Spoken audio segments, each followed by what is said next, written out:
Yang saya aneh, orang yang mengaku beragama Islam justru mengolok-olok kalimat sunnah Rasul. Boleh jadi mungkin karena sempitnya ilmu pengetahuan agama. Karena sempitnya tentang pemahaman tentang hadis Rasul. Betapa banyak di mana-mana sekarang yang mengatakan sunnah Rasul seperti tadi. Masya Allah, ini miris buat kita, sedih buat kita. Rasul yang seharusnya diagungkan oleh kita, tapi dilecehkan oleh umat Islam sendiri. Bagaimana tidak dilecehkan? Sunnah Rasul yang begitu agung, hukum taklifi nomor 2 setelah kita dengan Al-Quran, sunnah Rasul yang kedua. Kenapa sunnah Rasul diidentikan dengan berhubungan badan suami istri? Ini yang sangat salah.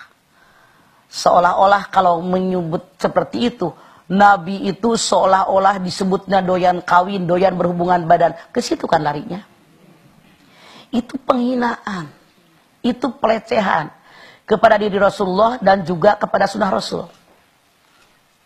Ini berawal dari ada orang yang mengatakan, dalam tanda kutip, ada orang yang mengatakan hadis katanya, barang siapa yang berhubungan badan pada malam Jumat, itu sama dengan membunuh 100 orang Yahudi. Masya Allah.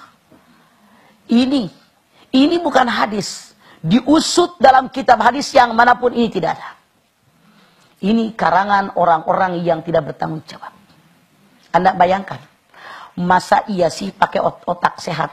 Masa iya sih berhubungan badan sama dengan membunuh Yahudi 100 orang? Apakah Islam memerintahkan membunuh orang-orang Yahudi? Tidak. Kita lihat sejarah. Ketika Rasulullah dengan para sahabat memotong korban, Rasul tanya sama sahabat, mana tadi daging kambing yang sudah dipotong-potong tadi sebelah sana ya Rasulullah? Bungkuskan dulu buat tetanggaku yang Yahudi. Ngerti maksud hadis ini? Ini baru hadis. Rasul mengajarkan walaupun tetangga kita orang Yahudi, kalau kita motong korban, mereka bagi karena ada hak sebagai tetangga. Di kita banyak yang salah paham. Jangan dibagi, dia mah orang kontrakan, belagu banget orang aslinya.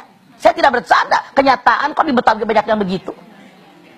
Saking bodohnya nggak ngerti agama. Rasul sendiri ketika motong korban, dia minta sama sahabatnya, bungkusin dulu tuh buat tetanggaku yang Yahudi. Saya ambil contoh lagi. Saya yakin Anda pernah mendengar kabar ini. Rasulullah SAW itu setiap hari di pasar nyuapi kakek-kakek buta yang orang Yahudi. Pada setiap saat nyerocos keluar dari mulut orang buta Yahudi peminta-minta tadi. Jangan kalian dekati Muhammad, dia menghancurkan kita, dia bawa ajaran atiak baik. Jangan kalian dekati dia, jangan sampai kalian terpengaruh dengan dia. Ngomong seperti itu. Udah mah Yahudi buta, peminta-minta, kakek-kakek, mulutnya menghina Nabi, tapi Nabi sejarah mengatakan tiap hari nyuapin orang tadi. Bahkan ketika Rasul meninggal dunia, digantikan oleh Abu Bakar Siddiq, nyuapin dia kaget. Siapa kamu? Aku yang biasa menyuapimu tiap hari. Bukan. Yang biasa menyuapiku tiap hari, lemah lembut, dengan belian yang bagus, nyuapinya juga nggak seperti ini. Kaget Abu Bakar. Anda bayangkan. Apakah mungkin orang berhubungan badan disamakan dengan membunuh Yahudi 100 orang? Tidak mungkin, mustahil, jangan percaya. Ini bukan hadis, ini karangan. Karangan orang-orang yang tidak bertanggung jawab, yang ingin menghancurkan Islam. Mereka menghina Rasulullah. Seolah-olah yang namanya sunnah Rasul itu hanya berhubungan badan. Pemirsa Indosiar, saya mohon siapapun Anda, stop. Jangan sekali-kali Anda katakan hubungan badan di malam Jumat itu sunnah Rasul. Stop. Itu penghinaan kepada agama Islam. Stop. Dosa hukumnya kita. Melecehkan Rasul sendiri. Bukankah Islam mengajarkan kalau malam Jumat dan hari Jumat Sayyidul Ayyam, puncaknya hari, penghulunya hari, yang paling agung di antara hari-hari yang lain, buat ibadah. Ini yang benar. Perbanyak baca Al-Quran, perbanyak baca surat Kahfi, surat Ar-Rahman, perbanyak salawat Nabi, perbanyak zikir, perbanyak sedekah. Itu yang benar yang Rasul perintahkan kepada kita. Sekali lagi saya katakan stop. Jangan Anda katakan hubungan badan pada malam Jumat itu adalah sunnah Rasul. Sangat salah. Mana yang benar tentang sunnah Rasul? Sunnah Rasul ada 4. Perkataan Rasul, perbuatan Rasul, takrir Rasul, keinginan Rasul. Apapun yang beliau katakan itu adalah sunnah Rasul. Hadis. Apapun yang beliau perbuat itu sunnah Rasul. Hadis. Apapun takrir Nabi. Misalnya sahabat berkata sesuatu.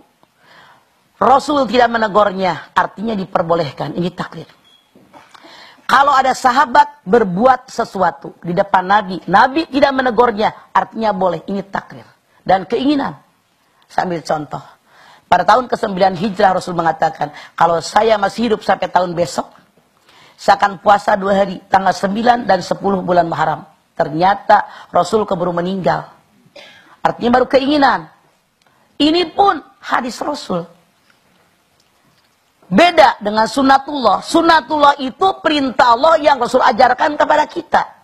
Bagaimana gerakan sholat, bagaimana bacaan sholat, itu sunnatullah. Sudah Rasul yang disampaikan dari Allah. Jadi sunnah Rasul bukan berhubungan badan. Salah, itu sangat sesat, sangat jelek, menghina agama kita. Stop sekarang. Kita yang beragama Islam, jangan sekali-kali mengatakan hubungan badan pada malam Jumat.